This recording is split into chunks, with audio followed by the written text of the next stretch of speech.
Assalamualaikum warahmatullahi wabarakatuh. Selamat sore kawan-kawan semua, rekan-rekan semua. Kembali hadir kami dari Pusat Studi Konstitusi Fakultas Hukum Universitas Andalas, acara konstitusional update yang keempat. Kali ini kita kedatangan tamu yang luar biasa, Mbak atau Ibu Adinda. Mbak aja. Mbak Adinda Trianto Mukhtar dari The Indonesian Institute, the Center of Research Public Policy, gitu Mbak. Center for Public Policy Research. Center for Public Policy. Terima kasih Mbak sudah hadir, dan beliau main ke Universitas Andalas setelah 2 tahun yang lalu juga ke sini. Apa kabar Mbak? Alhamdulillah baik. Apa kabar Pak? Siap, sehat Mbak. Kami Mbak kebetulan sangat senang dan kami dapat insight dari Mbak bahwasanya saat ini The Indonesia Institute sedang riset nih tentang kebebasan akademik. Emang seberapa urgen isu tentang kebebasan akademik di Indonesia hari ini? Memang ada ancamankah atau bagaimana? Terima kasih pertama-tama karena juga sudah berkolaborasi kesekian kalinya dengan Pusako dan UNAN. Catatan penelitian kami sebenarnya juga mengkonfirmasi bahwa itu dia kenapa kebebasan akademik masih harus kita perjuangkan. Kenapa itu penting? Karena itu juga bagian dari kebebasan sipil, kebebasan berekspresi, kebebasan berpendapat. Apalagi kalau kita sebenarnya mengharapkan bahwa perguruan tinggi itu bisa menjadi tempat yang aman gitu ya, untuk orang-orang termasuk sivitas akademika bisa bersuara kritis, membuat mereka menjadi relevan juga dengan lingkungan sekitarnya. Kalau kita sudah dibelenggu bahkan di pendidikan tinggi, bayangkan gitu bagaimana kita bisa berpartisipasi dalam proses kebijakan, bisa mengajarkan berpikir kritis dan lain sebagainya. Jadi itu cukup fundamental gitu, dan menurut kami harus terus disuarakan, tentu bersamaan dengan hal yang lain yang memang seperti teman-teman Pusako lakukan nih terkait kebebasan sipil. Baik, baru-baru ini kan kita melihat bagaimana suara atau kritik yang disampaikan oleh masyarakat kampus ya, artinya menyuarakan termasuk aksi terakhir 25 Agustus yang lalu ya, 2025, tentang penolakan terhadap tunjangan DPR yang naik, tunjangan perumahan. Tapi pemerintah mensikapi dengan cara yang kurang lebih agak represif sih, dengan membangun pagar beton dan dikasih oli dan sebagainya. Bagaimana tanggapan Mbak terhadap hal tersebut? Itu justru semakin menekankan betapa terancamnya kebebasan sipil kita ya, termasuk juga ketika yang turun adalah sivitas akademika, karena pendekatannya akhirnya yang digunakan adalah bentuk pelanggaran terhadap kebebasan akademik, yaitu salah satunya bentuknya polanya seperti yang kami temukan dalam penelitian kami adalah represi gitu ya, kekerasan fisik gitu, dan itu termasuk yang paling banyak juga jumlahnya dari 86 kasus yang kami tandai. Dengan demikian, jika respon pemerintah seperti itu, orang kan jadi takut ya Pak ya untuk bersuara kritis, karena kecenderungannya antara represi fisik itu atau ada dikriminalisasi dan dalam konteks perguruan tinggi ya ada kecenderungan untuk sanksi hukum, sanksi administratif, sehingga memang tidak ada ekosistem yang kondusif gitu untuk orang bersuara kritis. Padahal harusnya perguruan tinggi kan memberikan ruang untuk itu. Oke. Kampus sebagai salah satu elemen masyarakat sipil kan sebenarnya udah coba ini menyampaikan ekspresi, berpendapat, suara sebagaimana dijamin di pasal 28 Undang-Undang Dasar 1945 tentang kebebasan berpendapat. Tapi sisi yang lain, pemerintah sepertinya agak merespon dengan cara yang berbeda. Contoh Mbak, sekarang ini pemerintah melalui SK Menko Polkam, kalau nggak salah SK tentang pembentukan Satgas Pengawasan OMS, Organisasi Masyarakat Sipil. Kenapa ya pemerintah merespon dengan cara yang kontradiktif terhadap hal yang sebenarnya terjadi atau dinamika yang terjadi di masyarakat, termasuk di akademi kalangan kampus sendiri? Menurut saya ya sebenarnya bagaimana cara pemerintah itu merespon dengan cara yang anomali seperti itu, ini menarik juga, perlu dilihat. Karena sebenarnya kan Presiden Prabowo itu mengatakan pemerintah ini tidak anti kritik.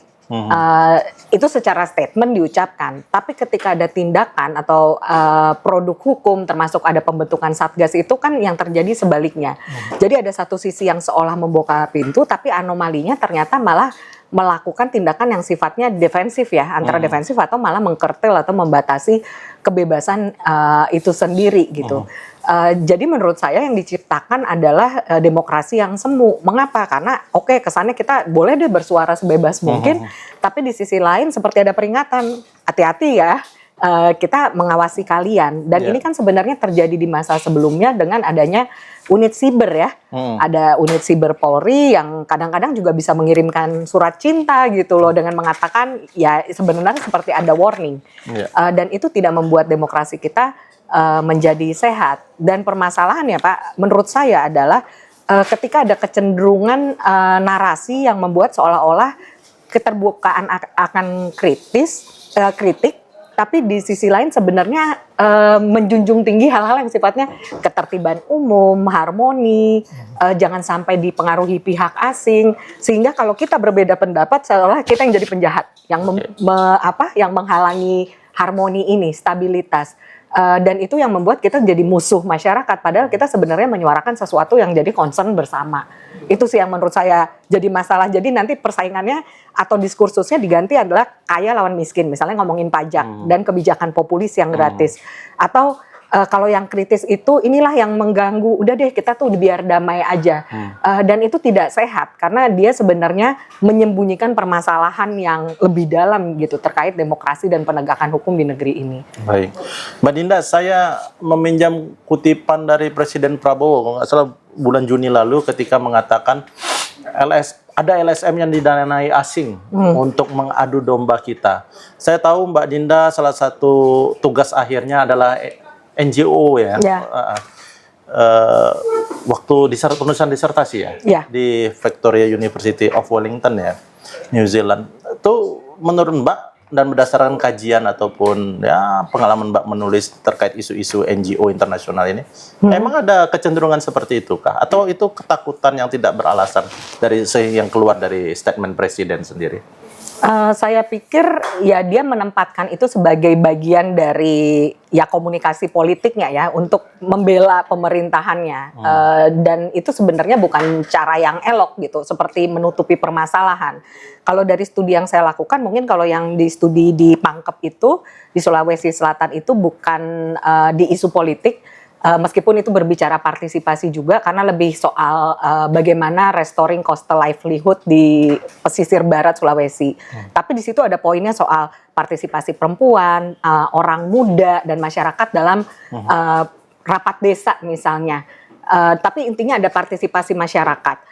Tapi di studi saya sebelumnya itu berbicara memang tentang peran NGO Amerika dalam mendorong reformasi demokrasi dan tata kelola pemerintahan di Indonesia. Dan memang kita perlu akui di masa reformasi kan banyak bantuan internasional dan memang itu sangat memengaruhi sendi-sendi demokrasi kita. Misalnya ada undang-undang soal otonomi daerah, lalu keberadaan masyarakat sipil. Tapi menurut saya ketika intervensi itu sebenarnya punya nilai yang positif untuk demokrasi kita, ya mengapa tidak? Kalau kekhawatirannya ada kan berarti ada yang merasa otoritasnya terganggu gitu loh Pak. Jadi sebenarnya kayak, wah kenapa nih ada orang asing yang membantu? Tapi kalau itu membantu dalam hal yang positif, mengapa tidak gitu? Dan menurut saya kalaupun ada bantuan asing, negara tuh menerima bantuan asing loh. Kita kan minta bantuan internasional gitu. Tapi pertanyaannya adalah bagaimana negara bisa memandang atau mempersepsikan masyarakat sipil itu selalu buruk ketika mendapat bantuan asing dan dianggap mengadu domba ya. Tadi bahasanya mengadu domba. Padahal lagi-lagi kalau dilihat didudukan per kasus, misalnya suara masyarakat sipil pun ada yang didukung dana asing. Kita kan berbicara soal hak asasi manusia, bicara soal kebebasan sipil, penegakan hukum, tata kelola, dan tidak ada yang salah dengan itu menurut saya. Justru itu perlu diapresiasi, karena itu artinya kita juga menjadi warga negara yang kritis, yang bisa memberikan masukan sebenarnya terhadap pemerintah. Tapi kalau ada narasi seperti itu menurut saya ya itu adalah menyembunyikan sesuatu nih, tapi lebih blaming ya, jadi victim blaming aja. Ya, apa yang menyebabkan ini kan agak heran juga kita ketika presiden yang seharusnya dia tahu dirinya yang dipilih secara langsung atau produk demokrasi dari masyarakat secara langsung, tapi memiliki ketakutan yang besar atau ada yang disembunyikan tadi. Itu kira-kira motifnya apa? motif kekuasaan pasti ada ya, tetap ada. Saya rasa ada rasa insecurity ya kalau kita ngomong seperti itu. Padahal kalau kita tahu kan dari pemberitaan misalnya approval rate-nya masih tinggi, 80%, 70%, intinya masih bagus lah. Pontennya tidak buruk. Tapi kan makanya kalau saya pikir ada yang disembunyikan adalah lebih kita tuh seperti dialihkan dari permasalahan yang real. Misalnya nih kayak masalah rangkap jabatan, korupsi gitu, baru ada pemberian penghormatan kemana-mana gitu, tunjangan DPR yang naik. Tapi ketika masyarakat kritis itu dianggap ini karena kalian didukung pihak asing nih. Dan menurut saya selain itu adalah wujud ketidaknyamanan, ketidakamanan, yaitu ketidakpercayaan diri juga ya. Karena kan sebenarnya votingnya juga tinggi kan waktu Pilpres kemarin. Dan pertanyaannya adalah kenapa dia harus terus convincing rakyat gitu, karena kita tahu juga kalau approval rate-nya masih tinggi harusnya dia nggak terganggu gitu. Bahkan kita sampai demo 25 Agustus dan akan 28 Agustus saja masih ada ketakutan itu. Jadi ada berjuang di narasi-narasi yang saya rasa malah menyembunyikan ya kebobrokan di pemerintahan itu sendiri ya menurut saya, dan ketidakpercayaan diri aja gitu. Kalau bahasanya teman-teman LSM segini Pak ya, kayak kenapa Presiden Prabowo itu masih terus berkampanye? Udah kerja aja sekarang. Iya. Gitu. Baik. Kalau sudah seperti itu kondisinya, menurut Mbak sendiri, seberapa efektif sebenarnya peran yang dijalankan masyarakat sipil, termasuk kampus sendiri, dalam melakukan fungsinya sebagai pengawas kebijakan pemerintah, dalam hal ini Presiden? Sangat krusial ya. Saya belum bisa mengukur untuk efektif atau tidaknya gitu, karena kita melihat yang kemarin pernyataannya Forum Rektor itu saja menjadi tantangan tersendiri ketika ada pihak pimpinan kampus sudah menyatakan keberpihakan ya untuk mendukung lagi-lagi atas nama gotong royong, tanggung jawab moral kampus. Sehingga untuk menentukan efektif tidaknya adalah tentu tidak hanya perjuangan perguruan tinggi sendiri nih, harus kerjasama bersama. Dan perguruan tinggi jadi menurut saya menjadi salah satu harapan gitu ya, agar membuka ruang-ruang kritis dan tetap menyuarakan hal itu, karena ketika demokrasi didominasi oleh diskursus yang manipulatif, yang datanya juga tidak jelas seperti apa yang kita saksikan hari-hari ini, kita tidak bisa punya pembanding gitu atau pikiran-pikiran kritis yang sehat, yang ilmiah gitu untuk mengcounter hal tersebut. Dan itu memang demokrasi menurut saya harus berisik. Tapi kalau didominasi semua oleh wacana yang ngawur, ya kita kan bisa disesatkan gitu. Seperti dulu ya fenomena argumen bumi datar gitu. Itu yang saya rasa tetap penting dan efektifnya ya oleh gerakan-gerakan bersama kembali ya. Kalau saya lihat gitu, apakah itu lewat nanti perwakilan kampus lewat pengamatnya kah, atau lewat naskah akademik, atau bahkan lewat kerja-kerja keseharian gitu, lewat pengajaran, mendorong pemikiran yang kritis, penelitian yang bisa berkontribusi dalam proses kebijakan. Dan kembali lagi gimana efektif tidaknya pembuat kebijakan itu mau nggak mengundang kampus gitu untuk berdiskusi. Kalau pemerintahnya hanya berbicara di lingkar satu dan kita selalu dituduh antek asing, saya rasa kontribusi kita atau suara kita juga nggak akan efektif dan berdampak. Ya.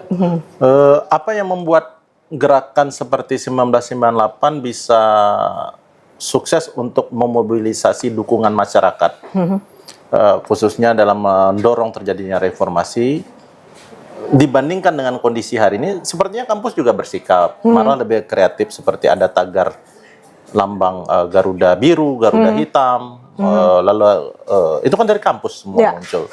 Tapi kok masih belum maksimal ya untuk ya memberikan pressure atau tekanan kepada penguasa? Sejujurnya itu pertanyaan saya juga gitu. Apakah 98 itu apa yang kita rasakan hampir dirasakan di semua lini.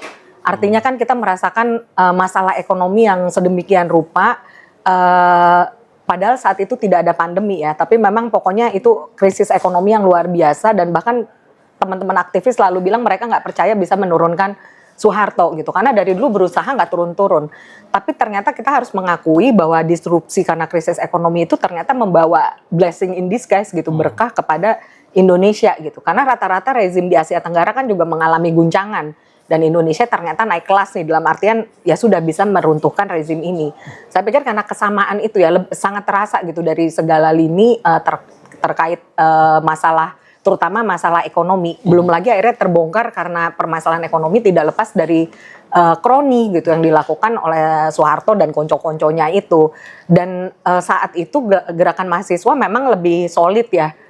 Dan ya udah dengan BEM juga dari berbagai universitas dan tidak hanya terjadi di Jakarta tapi juga nasional, dan itu juga diikuti oleh, saya pikir juga kekecewaan dan kemarahan rakyat gitu. Sehingga kalau kita mau berinvestasi atau mau menerima resiko sebesar reformasi 98 itu luar biasa. Asumsi saya mungkin nih kalau sekarang tidak terjadi karena orang tidak mau menerima resiko yang sama seperti 98, apalagi dengan pemerkosaan massal, penjarahan, kematian di mana-mana, itu kan luar biasa ya. Apalagi setelah itu kita kena pandemi nih 3 tahun kemarin, dan sekarang ekonomi kita tidak menentu karena gejolak global, permasalahan dalam negeri, sehingga orang banyak bertaruh untuk survival. Tapi yang saya percaya dan ini masih hopeful, ya masih ada gerakan-gerakan itu gitu. Cuman mungkin saya juga ingin bertanya kepada Bapak, misalnya gini, ketika kita menerima informasi soal amnesti dan abolisi kemarin, bagaimana mau marah, itu udah mau kena libur panjang lagi dikasih libur panjang. Jadi kemarahannya tuh meletup di saat itu, semua orang semangat, tapi setelah itu memang selesai, entah karena liburan panjang atau karena kita sudah saking banyaknya permasalahan. Saya pikir itu yang membuat gerakan juga jadi sporadis. Bukannya tidak ada gerakan ya, tapi semau apa kita bisa dan mau mengambil resiko seperti 98 dengan kekuatan militer dan politik sekarang yang sudah kembali gitu kan, revival gitu. Tapi yang kita lihat sekarang, apakah yang terjadi di Pati, Jember dan lainnya akan bergulir membawa ke nasional atau tidak? Nah itu menarik dan perlu kita amati juga sih. Karena buruh juga udah turun kan, gitu, seperti itu.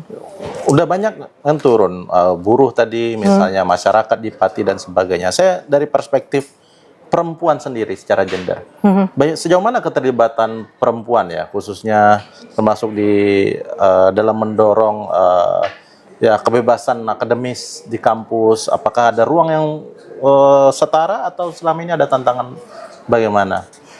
Kalau di kampus kami tidak studi khusus untuk aspek gendernya, tapi setidaknya yang saya tahu dari teman-teman aktivis perempuan memang sangat keras dalam mendukung soal pelaksanaan undang-undang TPKS gitu ya, terutama soal satgas yang memang tidak semuanya ada di setiap kampus, apalagi sebenarnya peraturannya sudah ada dan bukan hanya soal kekerasan seksual, dan yang lainnya memang itu yang menjadi permasalahan. Tapi karena saya pikir juga di kampus sebenarnya, apalagi lihat dari teman-teman UNAN juga dosen juga banyak yang perempuan ya, tapi ketika kita berbicara isu yang cukup genting terutama soal kekerasan seksual, itu yang menjadi concern utama juga menurut saya kalau dari cerita teman-teman aktivis perempuan. Dan dengan itu kan artinya sebenarnya menyuarakan juga ada concern yang menurut teman-teman Kika juga adalah bagian dari kebebasan akademik gitu. Ketika kekerasan seksual terjadi karena misalnya relasi kuasa gitu, dan beberapa kasus yang terjadi termasuk yang terakhir kan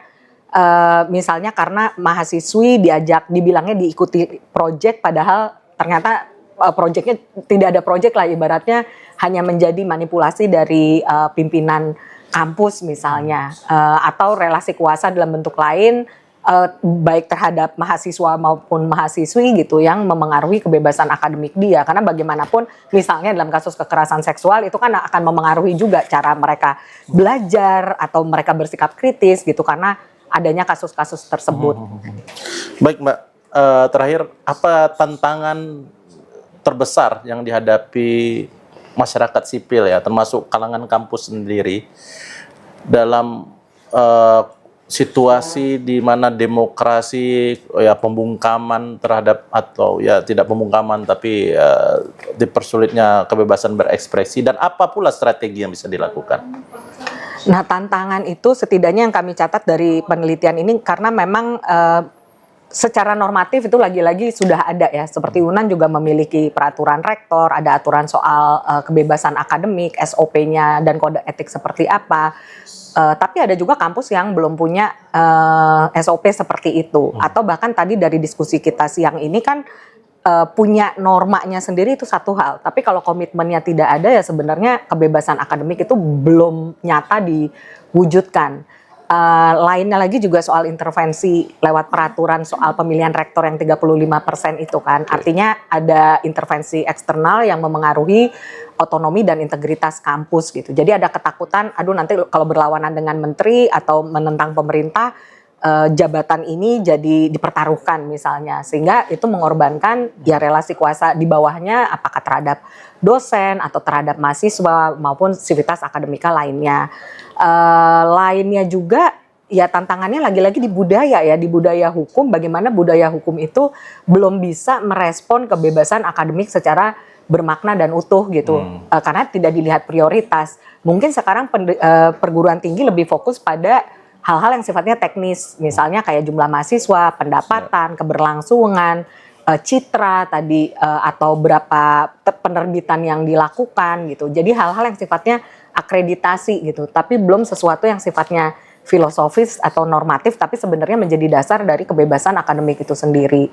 Kalau apa yang perlu dilakukan ya beberapa, kalau yang praktis seperti yang kami sarankan adalah ya memang perlu membuat aturan atau SOP yang jelas. Jadi artinya jangan sampai juga membelenggu kebebasan akademik gitu ya Pak, tapi artinya orang juga punya rambu, dan memang kalaupun tidak ada aturan khusus seperti itu, memang mindsetnya yang harus diubah. Jadi pimpinan perguruan tinggi misalnya bisa punya open minded gitu ketika ada masukan kritis. Jadi tidak perlu harus didemo dulu. Jadi ruang-ruang terbuka untuk berdiskusi, untuk kritisi itu harusnya tetap dibuka gitu ya, baik untuk sivitas akademika dari kalangan dosen, mahasiswa, lembaga, mahasiswa atau persma dan sebagainya.